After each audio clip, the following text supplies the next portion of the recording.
You will not put a muzzle on me Right. anymore. You don't hold that power over me anymore. And I took my power back in that moment.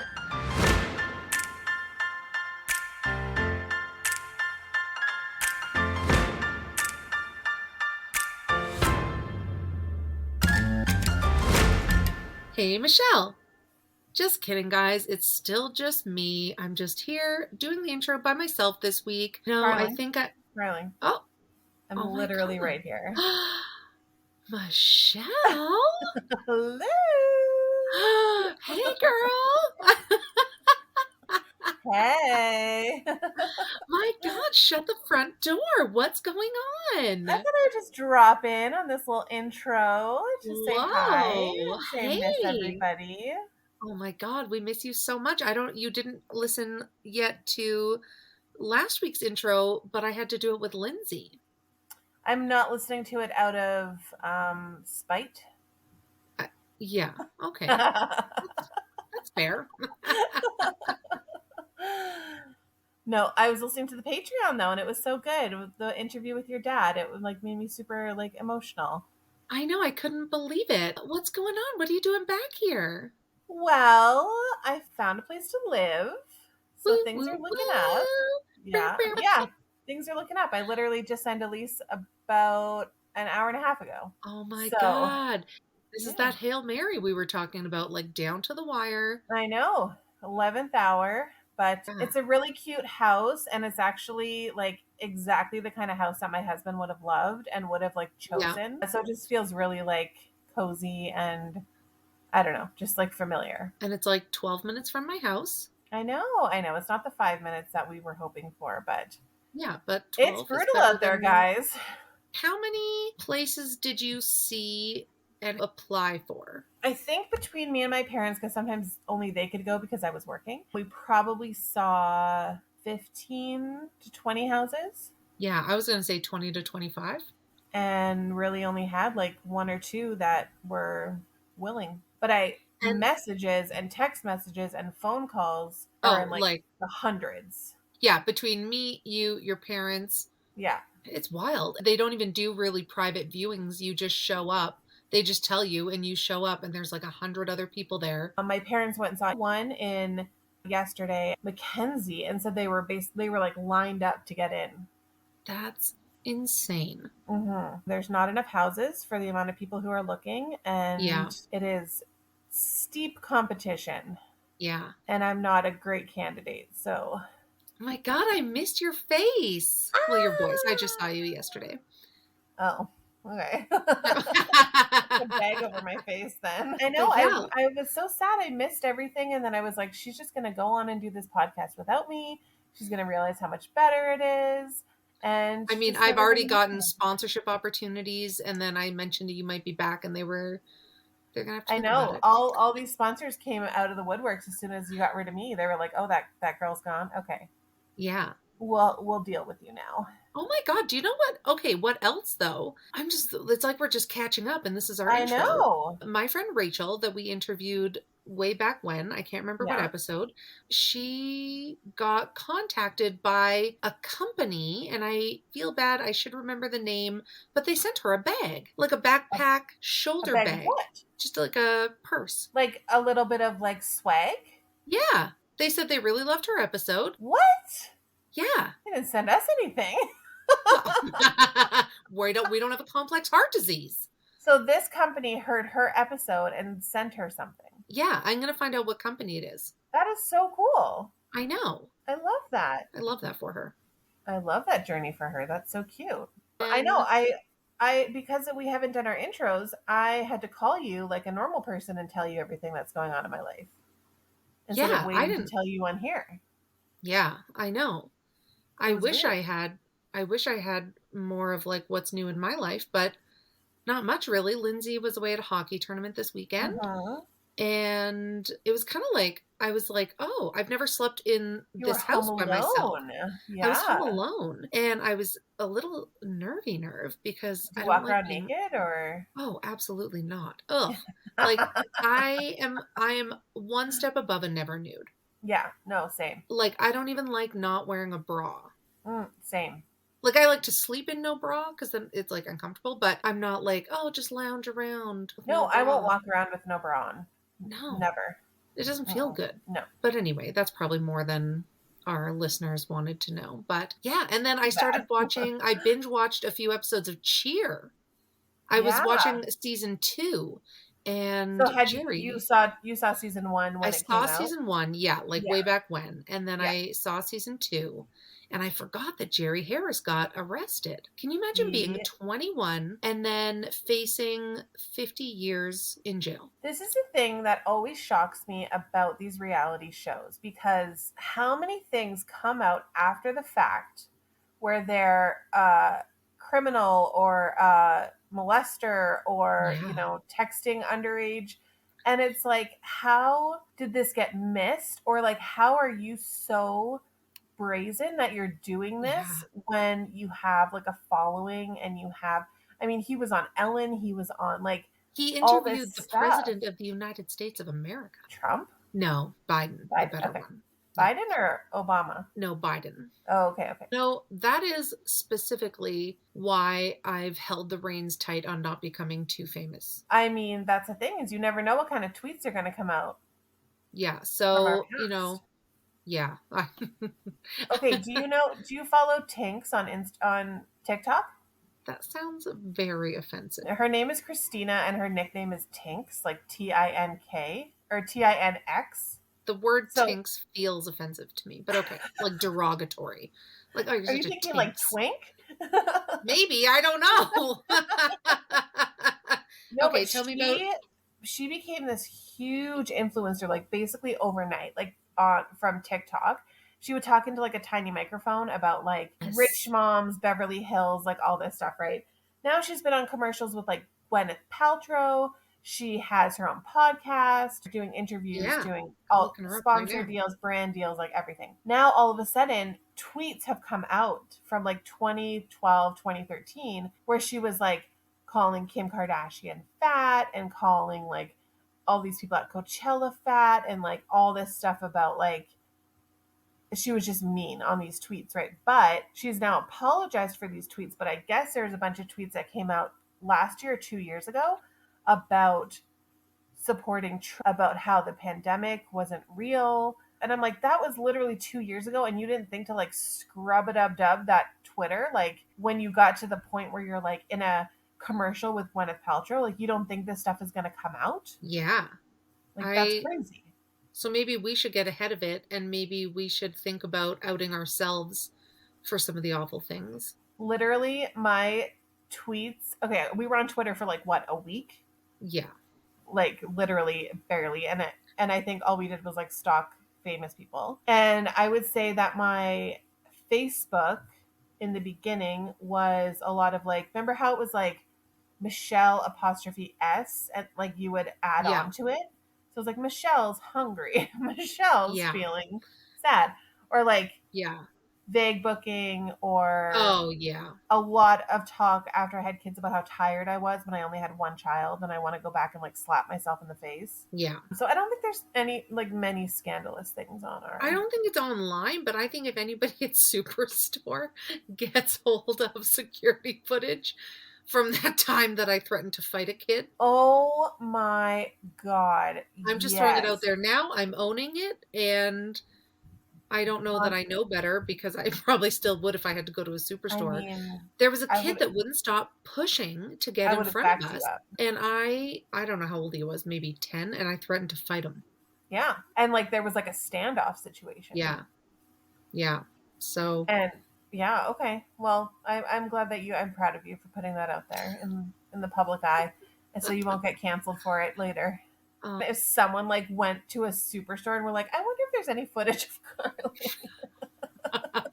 I wonder how much security footage there is of just me being awkward. Like, I have that one from when I worked at the museum downtown and I fell off my bike.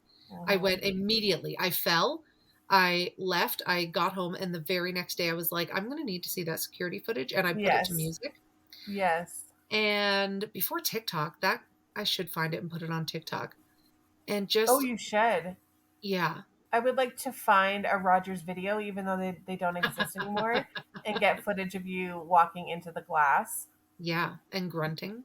and the amazing noise that you made when you did it. The other day, I had to go to urgent care because I woke up and I was unable to walk. Like, I'm fine, but it feels like I broke my foot, even though I haven't done anything to break my foot. So after 4 days of not being able to walk, I finally was like, okay, I'll go to urgent care. And so the doctor was so kind and was like, what's going on? Like, we're going to have to figure this out. He's like, we're going to get you in for x-rays. So I had to walk just like across the hall to the x-ray place. I could not figure out how to get inside the doors. I probably turned in circles and looked around corners for a solid 3 minutes. And Like, the was only there a thing button? it said, do not pull or push door. Press the button. And I'm looking around and I do not see a button.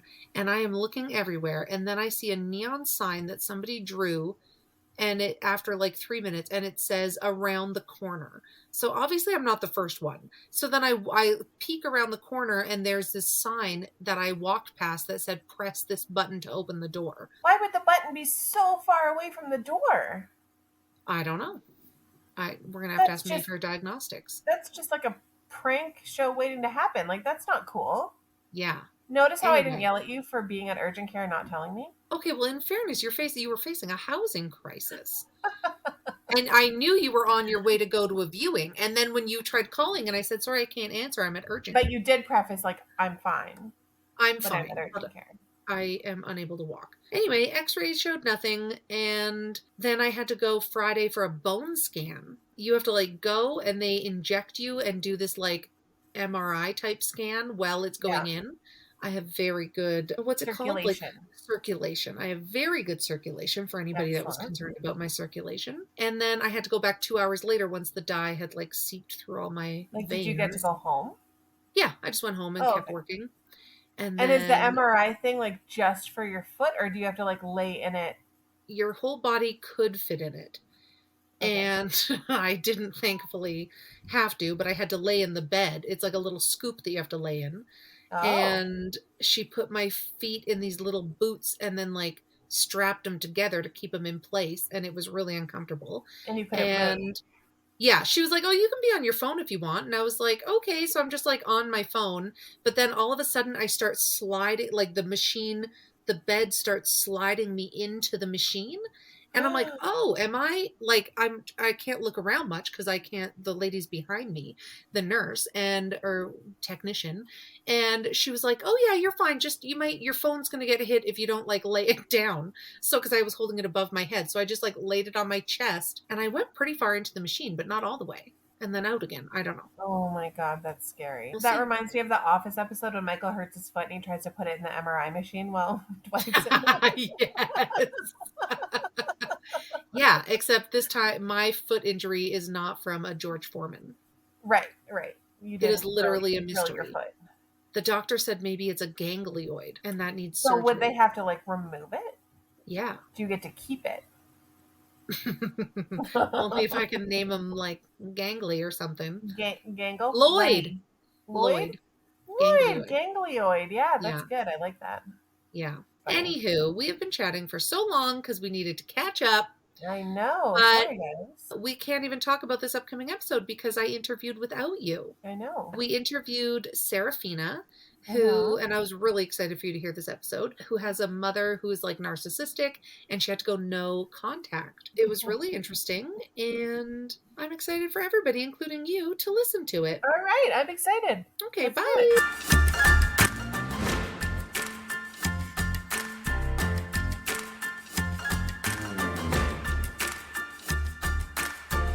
Hello, Saraphina. Hello. How are you? How are you? I'm good. How are you? Really good. I've been so excited to chat with you. I've been so excited. I was low-key a little bit nervous, but I don't know why I get nervous about these things because I'm literally an open book. Yeah. But like for whatever reason, I was actually talking to my therapist about it. I was like, Troy, like I'm going on this podcast to talk about, my stuff with my mom and I'm nervous about it. And he goes, Sarah, that's literally what you do on TikTok. And I Yeah. was like, yeah, you know what? You're right. That's good logic. It's true. I get more nervous making TikToks. Like I suddenly feel like I've never done anything in my life, but now and in the beginning podcasting was awkward, but now it feels more natural. Yeah. Yeah, I think that's why we gravitate towards a lot of TikTokers because we get the chance to see how they talk and Right. Yeah. I'm an open book. I will literally tell like strangers my story. And I've had so many conversations with people, and I just got back from Vegas for Spread the Cheer, which is fun. a charity organization that was honoring positive creators on the app. And so they did like a Cheer Choice Awards, Oh my and it was really god. cool. So like I got to meet a ton of people there, and it's like I'll tell my story to complete strangers. And do you know who Mama Tot is? Shoe Lover 99. Mm, yeah, it She sounds calls familiar. everybody her little tater tots. Yes, yeah. She said the most amazing thing to me as far as like content goes. She says, I tell, and you know, she's got that sweet little Southern accent. Yeah. And she's, I tell my stories because somebody's listening. And you never know who might be listening and who you might be helping. And that just like revitalized how I feel about my content, because for a long time I felt like, oh yeah, how much more of the internet needs to know about my mommy Yeah. issues, you know? Well, it turns out a lot, and now the Yeah. podcast world. Yeah. I'm Yeah. so excited. This is so fun to me. Yeah, when we started the podcast, we were just like, "Oh, like we've got crazy stories, the things we didn't sign up for. Let's interview other people." And the amount of feedback we get from guests and listeners saying, "Wow, I didn't realize I wasn't the only one, or I didn't realize how relatable things were." And I think that just makes everybody feel like less alone. Yeah, and that's a huge, huge, huge, huge reason I do the content that I do, is because there was a point in time in my life where I felt so alone in my experiences, where I thought can't be anybody else in the world that possibly could understand what I've gone through, what I'm going through. And that left me like really bitter as an Yeah. adult. And at a certain point in my life, I had to say, okay, we have this beautiful trauma right here in front of us. Now, we can sit here and we can be bitter about the trauma, and we can be mad and angry and sad, and we can harbor all of this resentment. Or we can do something kind of great with it. We can help other people not feel like how you feel right now. And I made a vow to myself that I would never knowingly let another soul feel the way that I felt in that moment, because it was so exhausting Yeah. to feel that alone. Like I had nobody that I could talk to that truly understood. And then I started posting my content because my story deserves to be heard just as much as the next person's does. Yeah. And it turned out that I started getting all of this feedback where it was like, oh my gosh, did we live the same life? Are we sisters? Do we have the Wow. same mom? Yeah. And it's like, whoa, like I didn't realize how many other people had similar experiences to me. And if my content does anything for anybody, I want it to help people feel less alone at the end of the day. I love Like that. that's the end goal. Yeah. I just want people to feel like they're worthy of healing. And the healing process is really difficult. It's not as pretty as some mental health advocates on TikTok make it seem to believe. Yeah. It's very up and down, but at the end of the day, it's worth it. Yeah. And everybody's worthy of healing. Oh, I love that. Well, why don't we back up and have you introduce yourself? So anybody who's not Yeah. on TikTok or hasn't seen your videos, who are you? Where are you? What do you do? And then, yeah, I'm eager to get into your story. Yeah, my name is Fina. I go by Loving Me Louder on TikTok, which is funny story. When I would get like down in my like deep, I call them my dark episodes, I would tell, you know, my husband or my friends or whoever was around, like, hey, I need to be loved a little bit louder today. Oh, I'm not really feeling myself today. if you could like help, like just love me a little bit louder, I'd really appreciate that. And my husband is always so great about doing that. But it got to a point where I was like, hey, I also need to love me a little bit louder too. Like, I can't just constantly be relying on other people to do that for me. I need to be doing that for myself as an act of loving myself. Yeah. So that's where that came from. I talk about everything on the internet. No page is unturned on TikTok for me. I talk a lot about my experiences with my narcissistic mother, dealing with BPD, which is borderline personality disorder, and my healing process with everything. And there's also the chaos content as well for whenever, I'm just want to be crazy. But most of what I talk about is my mental health.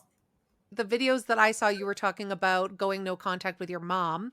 And I was like, Yeah. oh God, like one of the things that I've really worked on just as a human in the last few years is setting boundaries and holding people to that boundary. And that has resulted in Boundaries the are end of a friend. hard. It's so hard. I'm such a people pleaser. And like, Me oh, too. my little inner child is just like, oh, it's fine. Oh, it's fine. Like, I'll just do whatever.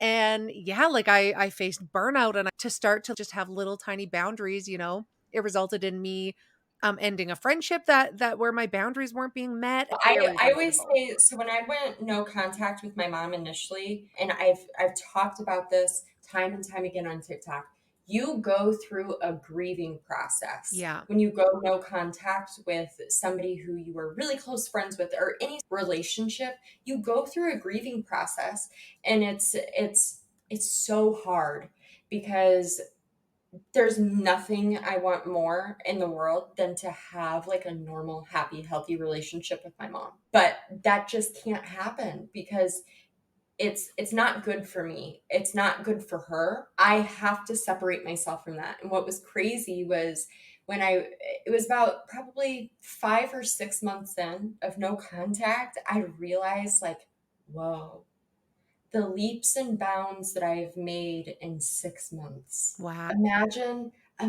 what my life is going to be like a year from now, or 2 years, or 5 years. Because it was like I went from being constantly in that dark episode and constantly needing to be loved louder to, oh my gosh, I'm waking up in the morning and getting out of bed and taking care of myself.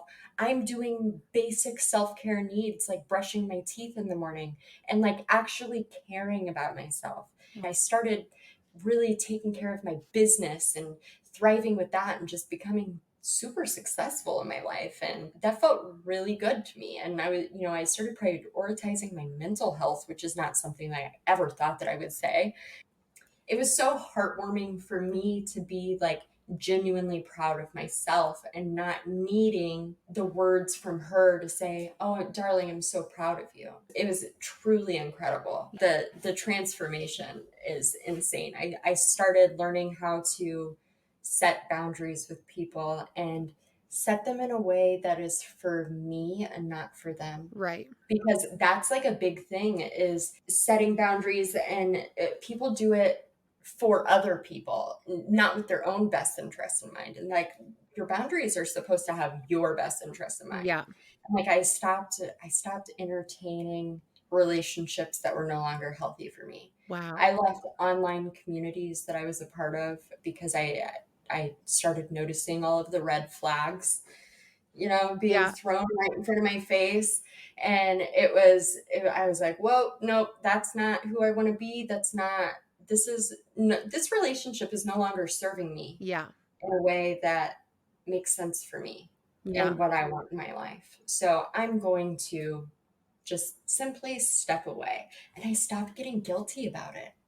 Yeah. And like, I was That's so shook huge. about that. Yeah, that's huge. What brought you to, I guess that's a big loaded question. Like, what brought you to the decision the day that you said, I'm going no contact with my mother? This is going to sound like the pettiest story in the whole world, because it really is. So my mother is the type of person that will go to the emergency room for things that aren't necessarily an emergency. So she had some issues with her foot. She had ended up getting surgery on it, and then things didn't go well. She was in a lot of pain. So I guess one day she went to the hospital. Her husband, who is not my father, he's my stepdad, posts on Facebook and says, "My wife is in the hospital, send prayers." What? And to me, worst case scenario Yeah, when you're in the is like, hospital needing my mom's prayers. dying in the hospital, great, and I'm finding out on Facebook. Yeah. And I'm upset about that. I'm Yeah. upset about that. So, and this is on me, 100%. I should have sent a text message Right. instead of like commenting publicly. But hey, I'm working on growing, okay? I'm like, what else is Facebook for if not to respond to vague booking with a slightly sassy? Yes. So I responded and I was like, hey, maybe next time you should probably like reach out to immediate family rather than just posting on Facebook, because like this is is everything okay? Is my mom Um, alive? Like, yeah. right. Like, do I need to travel back to Missouri? Like, what is going on? And I instantly got a text message from my mother, and I was working at the time. This was February 9th of last year. She goes, "You took a day that was supposed to be about me and my health and people praying for me, and you made it all about you." Oh my God. I said, "Are you insane?" My husband's mother tragically passed away very unexpectedly. Him and I together have some trauma when it comes to emergency rooms and hospitals. Yeah. So I tried to explain that to her and said, hey, I want you to understand, like 2 years before this, I was unexpectedly in the emergency room with Jeff's mother, freaking out because we didn't know what was going to happen. So when I saw that, it immediately triggered that. Yeah. Yes, I agree with you. I didn't handle it in the best way. Yeah. But for you to say that I made it all about me, did I? Yeah. Like, come on. Yeah. Like, I just wanted to make sure that you were okay. And I think that the adult thing to do here is, first of all, let's not post on Facebook every time that you go to the emergency room. And then let's not reach out to family. Yeah. About it first. Yeah. Because had I known, I would have just been like, yeah, whatever, she's in the hospital because of her foot. Like, what? She's right. done. But no, that wasn't the case. And I said, you know what? I'm done with this conversation. You are being incredibly narcissistic right now. I cannot have and hold a conversation with you. Please stop contacting me. And that triggered. It was just text after text after text after text, just telling me how, don't start this abusive stuff with me. Oh, Man, God. and just going on and on. And then she starts telling me about how awful I am. Right. And her biggest trigger for me, I was alienated from my father growing up. She had harbored some resentment because they didn't end up together, which is fine. That's her trauma. And by all means, she deserves to heal from that. But as a result, she used me as a weapon against him. Right. Her biggest thing, she made me hate him growing up. And then I started to get older and I realized that, oh, hey, this guy really isn't that bad of a guy. Like, I kind of like him. He is just like me. He doesn't care about anybody else's, Yeah. He's so unapologetically himself and authentic. And I love that. And I wish that I could have had more of that growing up. But her go-to insult to me is, you are just like your father. Yeah. Oh.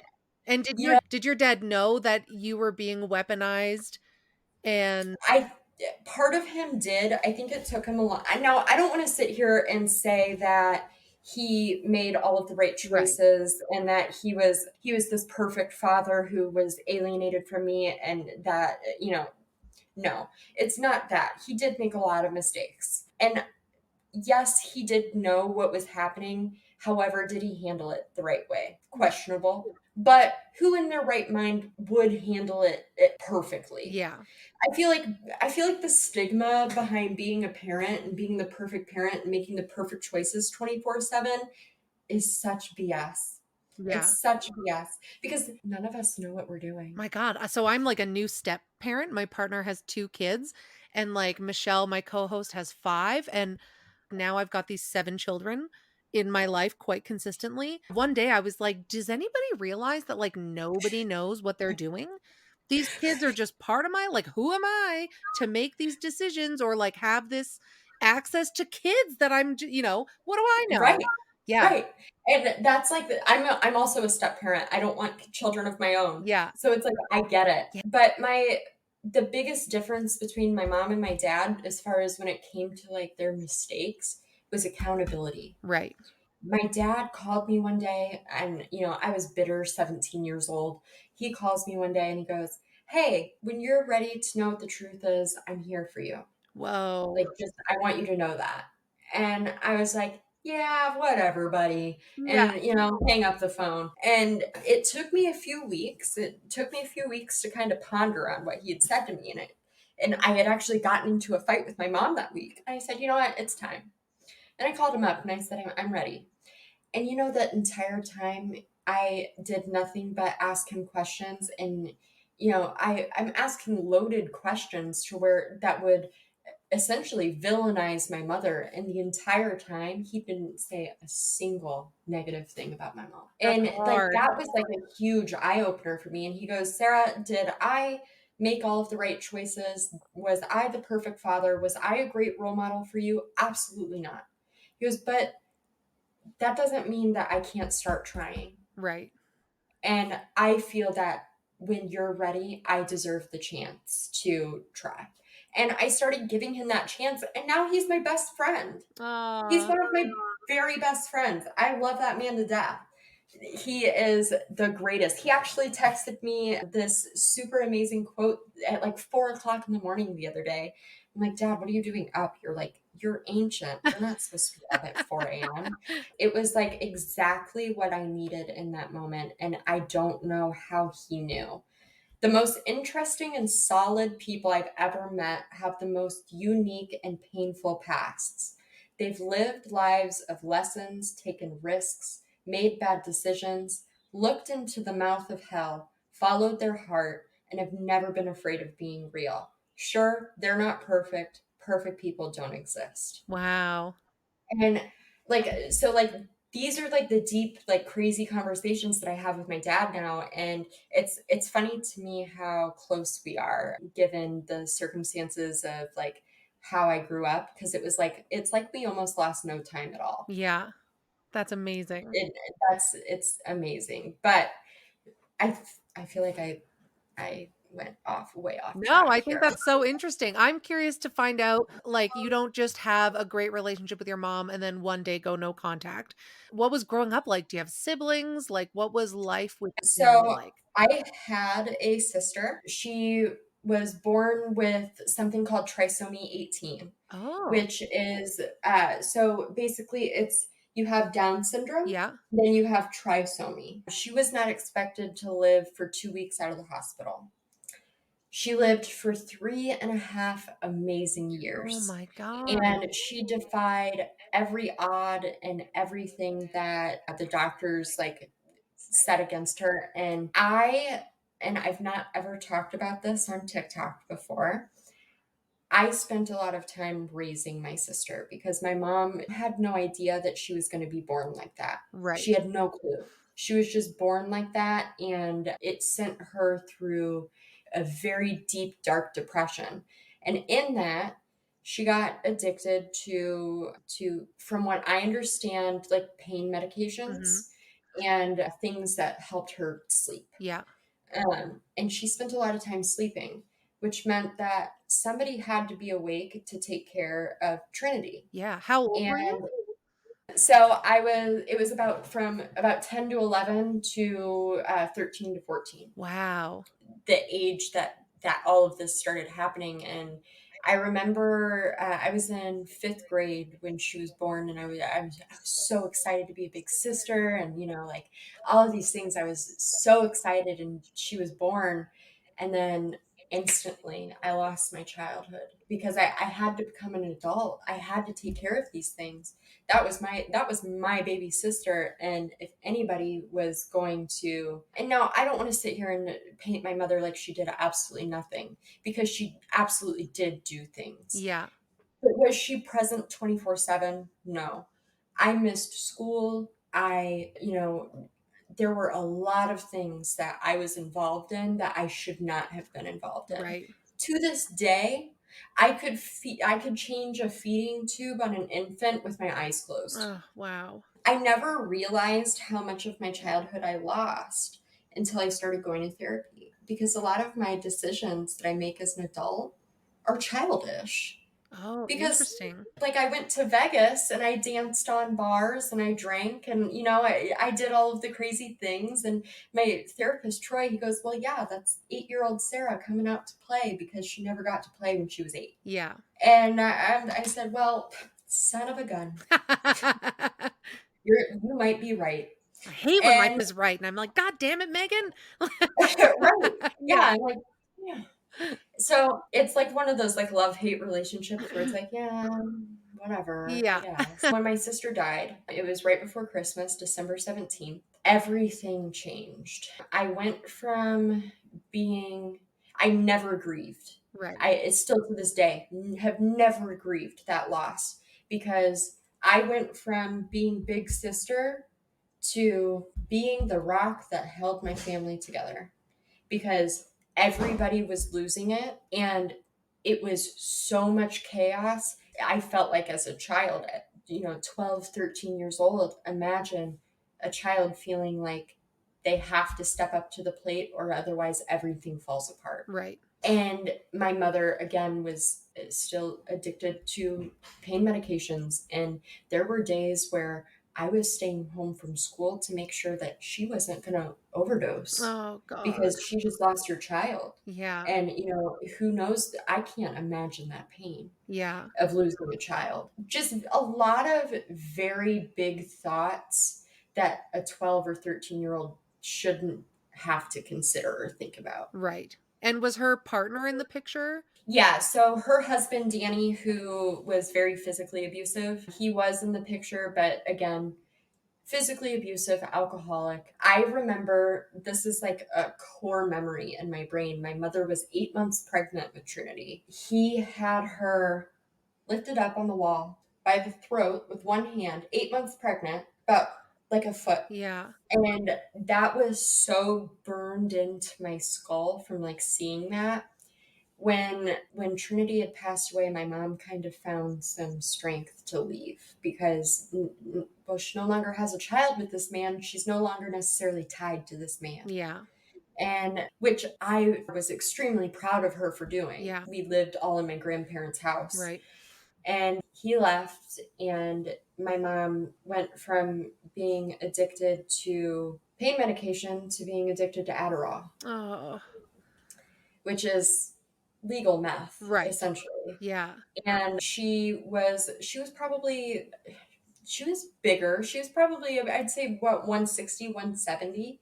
She went from that to like 120 in a couple of months. Oh my God. And everybody, including myself, was like, she must have an eating disorder. She must be doing this. She must be doing that.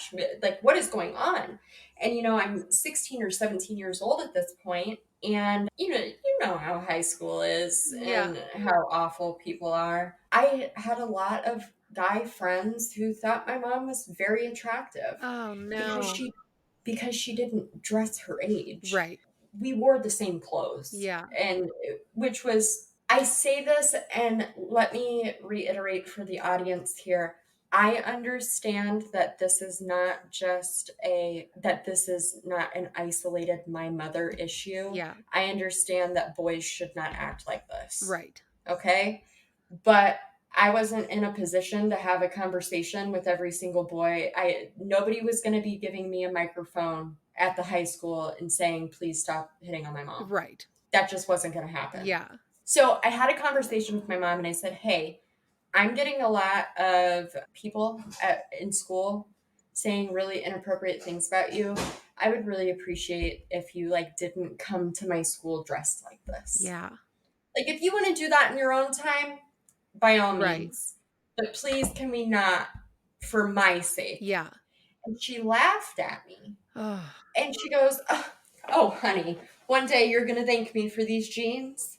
And I said, "Okay, so what you just told me is that you like the attention." Yeah. And I was just baffled. And I'm thinking to myself, man, like, I couldn't imagine having a conversation with someone and saying, "Hey, this is how something that you're doing is affecting me. Can we not do this at certain times?" Yeah. Like whenever I'm, like picking me up from Yeah. school. I couldn't imagine having that conversation and saying anything other than, "Oh yeah, absolutely." Yeah. Like, oh my God, I'm so sorry. Right. Yeah. It was like such a punch in the face for me at 16 years old. And from there, things got more. Our relationship, I've always described as it's always been inappropriate in the sense of her and I behaved like sisters, except I was the big sister that kind of like had my shit together. Yeah. And she did not. Right. Did she have you really young? Yeah, she had me when she was 17. Okay. Not that like that doesn't excuse it. I was just trying to picture, the dynamic and Oh, yeah. yeah, absolutely. She was a child having a child, and she wasn't prepared to bring me into this world. I get that. Yeah. And I sympathize with that. And I thank the good Lord every day that I did not have to do that. Yeah. And that I made decisions as a young adult exploring sex for the first time to make sure that that didn't happen to me. Yeah. And I learned that from my mother. Yeah. And I don't think she intentionally taught me that, Yeah. but I'm thankful for it every single day because the things that I experienced as the inappropriate conversations too that we would have, we'll get into that, about she did some work for a while that was sex work. Right. She did camming online. Okay. Which is fine. Yeah. By all means. Yeah. Hey, do your thing. Yeah. Pay your bills, girl. Yeah. There's no reason that your 16-year-old daughter should know anything about it. Yeah, that's the difference, right? Like sex work isn't inherently bad, but having full-blown conversations with your 16-year-old and planning outfits with her and like to the extent of me knowing that you are going to, like, she went to New York one time and she claimed to me that she went for work. She went to go clean dorm rooms. And then I found out later that that was not the case. And she was there because a man paid for her to go. Right. Which I'm not judging. Yeah. If you're going to get tickets to go to New York, go. Yeah. I wouldn't pass on that. Yeah. But why involve me at 16 to know about that? Yeah. Which then in turn created a very unrealistic idea of what relationships should look like for me as an adult. And in turn, I ended up in physically, emotionally, mentally abusive relationships. Yeah. So I think that it's important for parents to really consider the conversations that you're having with your kids and how it is going to shape their future. Yes. And also, I'll say this too, for people who are in abusive relationships, whether it be with your parent, with a spouse, with a friend, with whoever. If you have children and they are witnessing you in an abusive relationship, you are teaching them what the standard of love looks like. Yes. It's so incredibly important to show your children that you would rather be alone than stay in a relationship with somebody who is abusing you.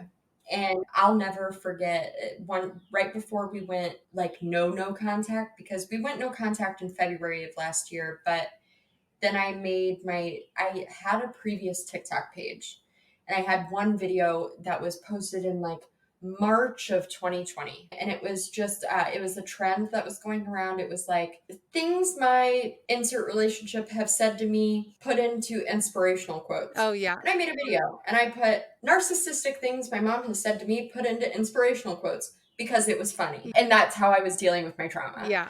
And so I did that video, and my stepsister, who's also, so we have the narcissist, and then we have like all of the flying monkeys. Right. I call my stepsister is a flying monkey. Okay. She saw the video and she sends it to my mom. Oh, This no. was in June. Immediately, I get text messages, floods of text messages, and some of which I posted on TikTok of her just saying god awful things to me. It's like, I've lived without you. You can't live without me. And Oof. like, I'm a narcissist. You're a narcissist. I'm gonna tell the world that Sarah's a narcissist. I was like, okay, like, if that's your truth, then live it. Yeah. And in that time I was responding because I did not have the knowledge that I have now. No response is a response. Yeah. So she is saying all of these god awful things to me, right? I created the new TikTok page to where I said, you know what? I'm done being silenced. I will not be silenced by a single person ever again. My story deserves to be heard. You will not put a muzzle on me anymore. You don't hold that power over me anymore. And I took my power back in that moment. Yeah.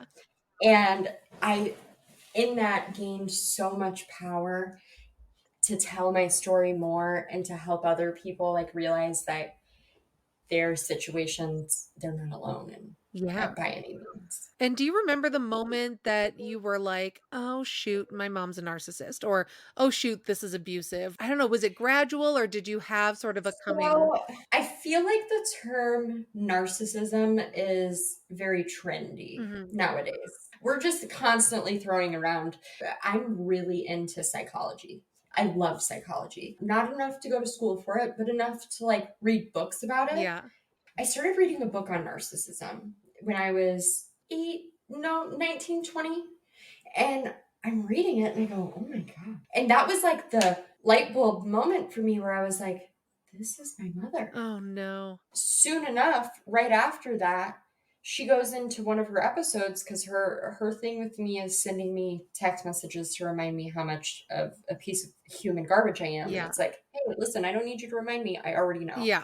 And she starts sending me all these text messages, and I'm looking at all these text messages and over analyzing everything, and I'm going, yep, that's what this is. This is projection.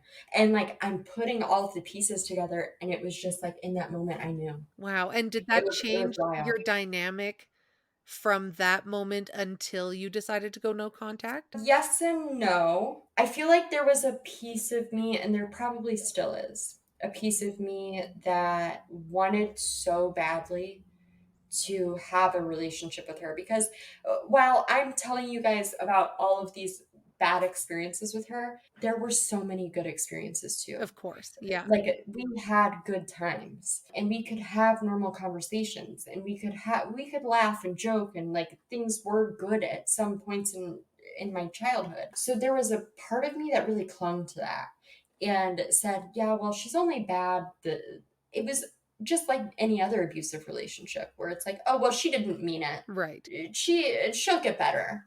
And so I would back off for a little while, but it would always last, no more than a couple of months. And we would be right back into just like normality again. But in reality, nothing was normal about our relationship. Right. It was always a very one-sided relationship where it was constantly me reaching out to her because I needed something. I needed her to, like, I was her supply. Yeah. And she needed me to need her. Right. And I did. I needed her to say that she was proud of me. So I was constantly calling her, telling her things. And instead of saying like, oh yeah, that's awesome, I'm so proud of you, it was, yeah, okay, cool, this is what's going on with me. But now that we're over a year no contact, I'm like, God, that was terrible. Yeah. Like, I don't want to have conversations with anybody like that ever again. If I go the rest of my life without having another conversation like that again, it'll be too soon. Yeah. It's hard because you want your mother to be somebody, and you have this idea of what you want them to be, and you have to realize that they're never going to be that. Yeah.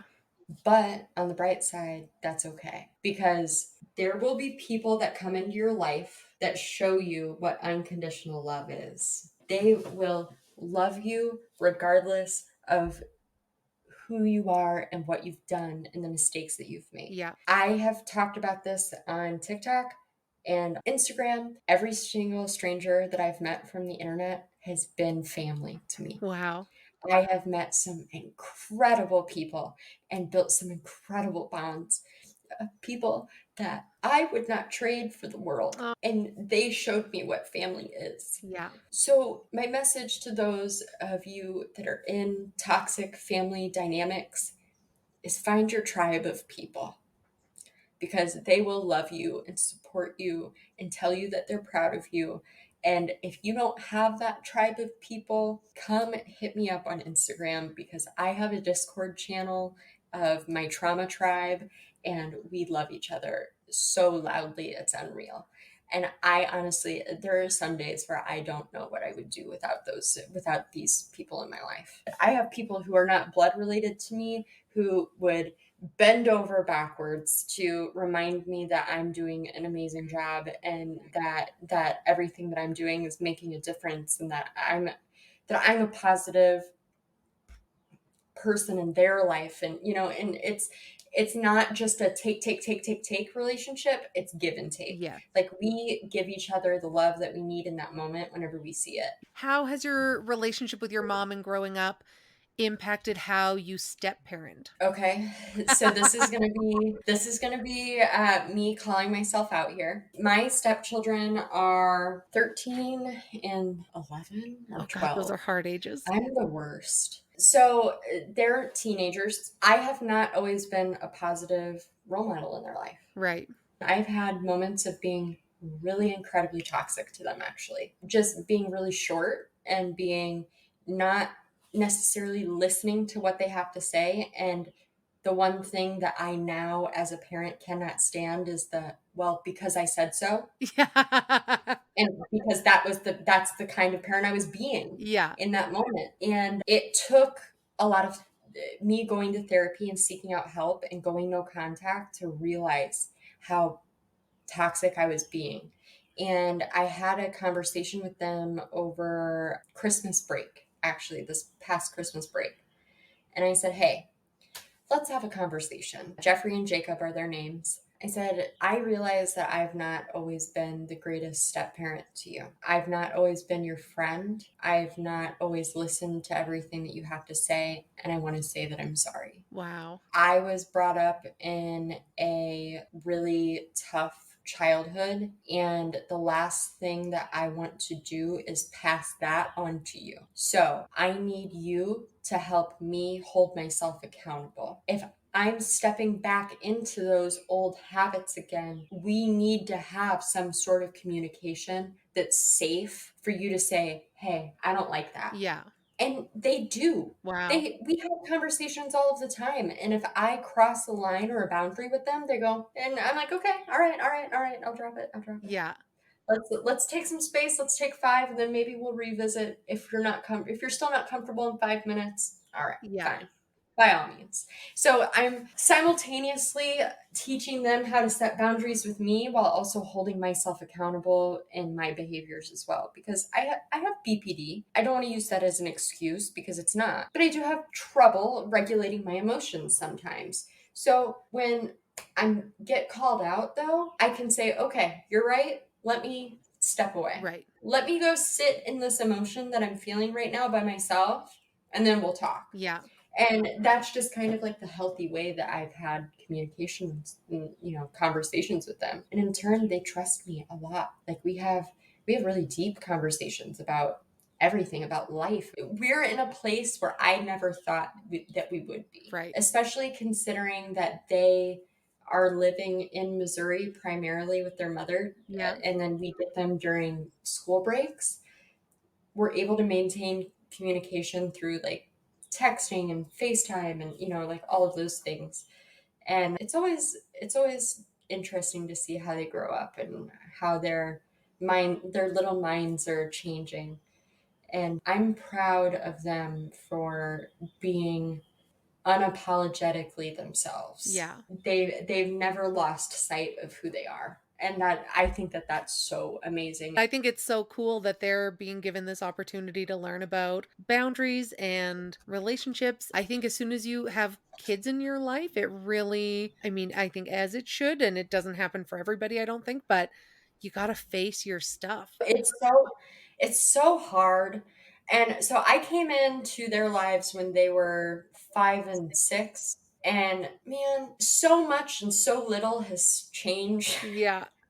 Loved seeing them at like the ages of 5 and 6, because like I loved doing things with them and like doing arts and crafts. And every year we would make a Mother's Day gift together for them to give to their mother. Yeah. And we would always do like a canvas painting. And so like we don't do that anymore because they're like, Yeah, it's not I don't cool want to anymore. dip my hands in paint. Yeah. Come on, please. Yeah. Can you please just do this for me? Yeah. They're growing up. They're kind of little tiny men. Yeah. Who are going to have And good boundary setting. I'm not raising toxic men. I'm raising men who know how to set boundaries. I'm raising men who know how to respect women. Yeah. And how to ask for consent. Yes.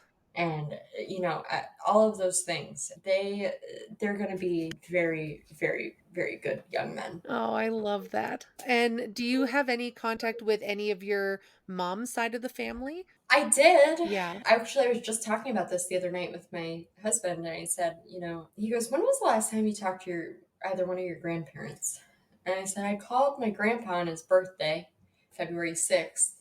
That's the last time I've talked to anybody." And I realized that a lot of that is to do with smear campaigns. Mm-hmm. Which is fine. It hurts because my grandma and my grandpa raised me. Right. And those are like, they've always like kind of been the ones that like have protected my childhood. So it was hard at first, but I get it, because I also have to put into consideration of, because my mom is so close with both of them and handles so much for both of them, it's probably easier for them to not contact me than it is for her to find out that they have been contacting me. Yeah.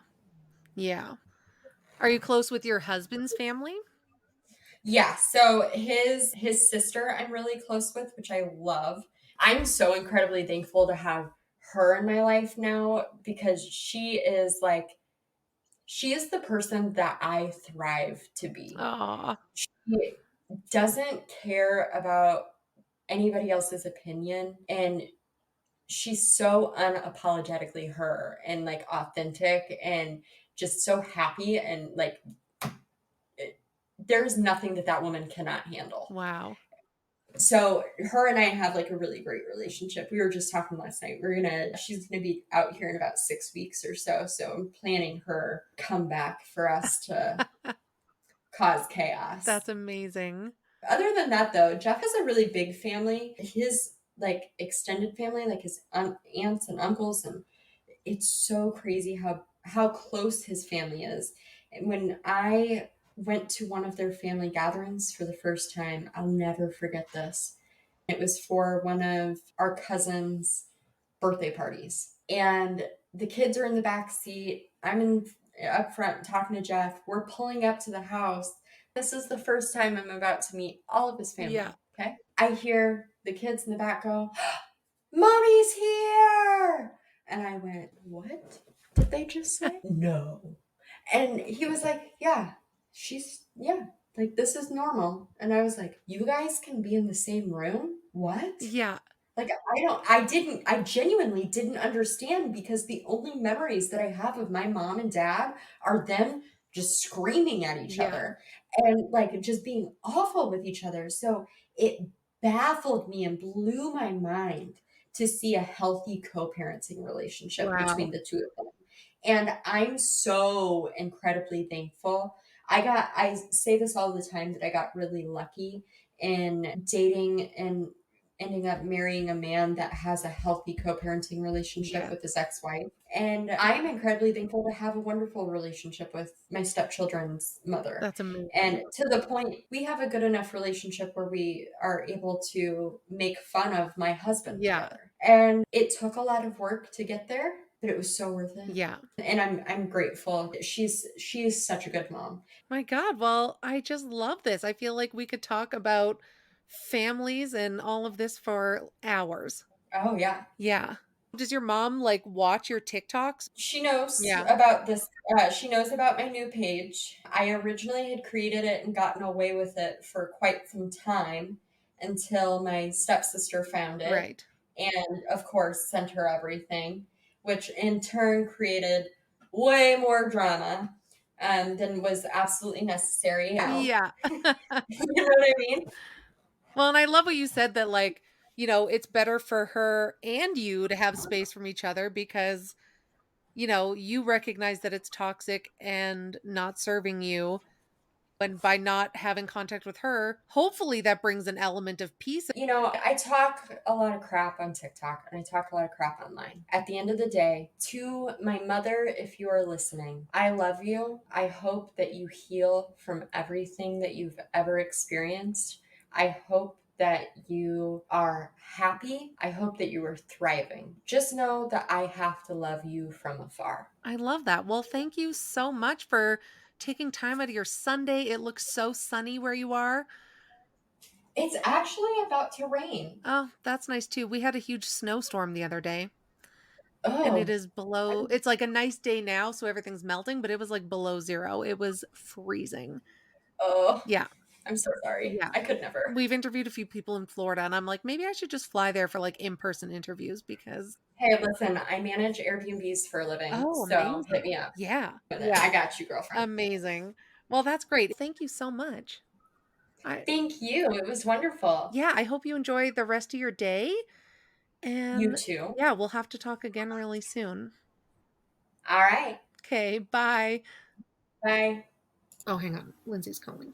So cute. Oh, so cute. You guys are adorable. Hey, Michelle. Hi. Why don't you ever say that to me when we hang up on the phone? What, that I love you? I love you so much. I love you so much. I will. Listen, it's so going to happen now. I'm also going to embrace you every time I leave as well. Oh, no. No, thank you. No touching. I know that those are all of your love languages. Yes, they are. I wish I could ask you what you thought of the episode, but you haven't heard it yet. Stay tuned. I will let you know. Rate it on a percentage scale and give you my final rating. I'll do a review, actually. Oh, yeah, that's great. I just want to say thank you to Saraphinas so much. She was so lovely to talk with, and I felt like we could have just chatted all day. I love that. Yeah. Have you heard any good podcast episodes lately? No. Featuring me and you? Oh, yeah. I have. It's on Patreon. Have you ever heard of that? Oh my God. Tell me about it. So Patreon is a place that you can go if you are looking for more of us. Yeah. And why wouldn't you? We have bonus episodes on there, and you can subscribe and support us and listen to some crazy stories. Yeah, and this past week, I was sort of humming and hawing about what to do because, like, what to release for our bonus episode because, like, you were still away and all this stuff. And then I remembered that back in 2020, before we had even launched the podcast and we were just recording episodes trying to get like a flow, we interviewed my dad. I know. Who, for those of you who don't listen regularly, he just passed away in February. And I was like, I wonder if I still have that episode. And sure enough, I did. And so I gave it a quick little edit, but it's so funny to listen to, even if you didn't know my dad, because it's like the sound quality is funny. We're just like in your kitchen and like we don't know about anything, basically. It was 3 of us on one microphone in like an open kitchen. Yeah. Yeah. But I just listened to it and I thought it sounded great. And I loved being able to like hear your dad's voice. Yeah, it was really cute. And we had so many. Oh. Wyatt's saying hi. She says hi. Yeah, and we just, he basically told us like all his crazy stories. Yeah, I know. So fun. He was such a good storyteller. Yeah. Yeah. So if you guys want to support us and you just can't get enough of us, you get instant access to over 55 bonus episodes. Amazing. Yeah, which I love because That is like so binge worthy. I Yeah. love that. yeah, I love that for us. I love finding a podcast that has so many episodes. It's great. Yeah. I have a dog trying to get under the desk that I'm sitting at. Are you okay? I mean, obviously that's her spot. Yeah, it's really comfy. Yeah, so I just think if you don't already, you should follow us on social media. We're Yes. everywhere at I Did Not Sign Up for This. Mhm. And yeah, Michelle's back. She's Back. Na, na, na, na, na, na, na, na. Oh, what song was I just about to sing? What were you saying? She's back in the Back in the New York mood. Yeah. Back in the New York mood. Mood. Oh. Yeah. There's still some episodes to come out that are just Carling. I did a couple last weekend, a couple today. So there'll be a few interviews that Michelle's not part of, but she's just grinding it out. And thank you so much for like taking it on and letting me kind of get my crap together. Poop in a group. Not I feel like the worst friend ever because I have to work on the weekend that you're moving. I think that you planned that. I did. I was like, I feel she's going to move this weekend and I'm going to be very busy. Like, I helped you move way too many times and I just can't do it anymore. Yeah. I'm actually just going to be in Vegas. So, but I'm excited to see it. I'm happy for you. I'm relieved. And I hope everybody just has a great week. Me too. Yeah. All right. Well, we will see everybody next week. Okay. Okay. Bye. Bye.